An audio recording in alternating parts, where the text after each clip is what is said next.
Sa aking pagkukumpara po ng kanilang mga sagot, mas lumamang po sa akin ang sagot ni Ms. Geneva Flores. Sa una pong tanong, nagbigay po si Ms. Geneva ng pangkalahatang paliwanag kung ano ang performance appraisal at ang kalagahan nito sa isang organisasyon. Sa pangalawang tanong po, binigyan din ni Ms. Geneva ang isang organisasyon ay hindi maaaring maging epektibo ng walang performance appraisal. Sa ikatlong tanong naman po, ipinakikita ni Ms. Geneva ang mga hakbang ng proseso ng performance appraisal.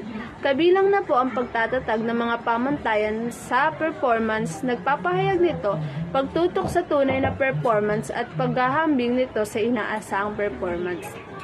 Sa ikaapat na tanong po, binigyan din niya ang performance appraisal ay ginagamit daw po upang magtagumpay ang mga empleyado at suriin daw po ang kontribusyon sa pagunlad ng kumpanya. Sa ikalimang tanong po, binanggit ni Ms. Geneva ang pangunahing layunin ng performance appraisal ng pagsukatin at mapabuti ang performance daw po ng mga empleyado.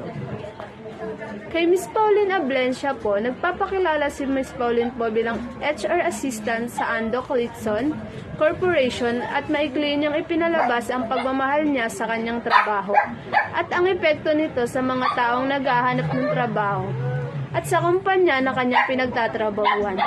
Sa ikalawang tanong po, itinuro niya ang kalagahan ng pasensya sa iba't ibang kasanayan na kinakailangan sa larangan ng HR, tulad po ng pagtuturo ng oras, paggawa ng desisyon, pamumuno at organisasyon.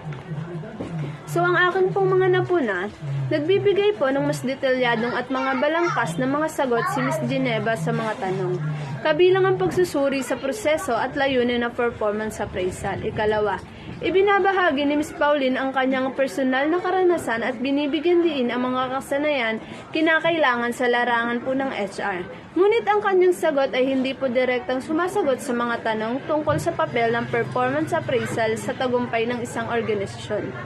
O sa akin pong pinagsama-samang sagot, mas komprehensibo po ang kaugnay sa paksa ng performance appraisal na ang mga sagot ni Ms. Geneva. Samantalang ang sagot po ni Ms. Pauline ay nakatuon sa kanyang tungkulin sa HR at sa mga kasanayan.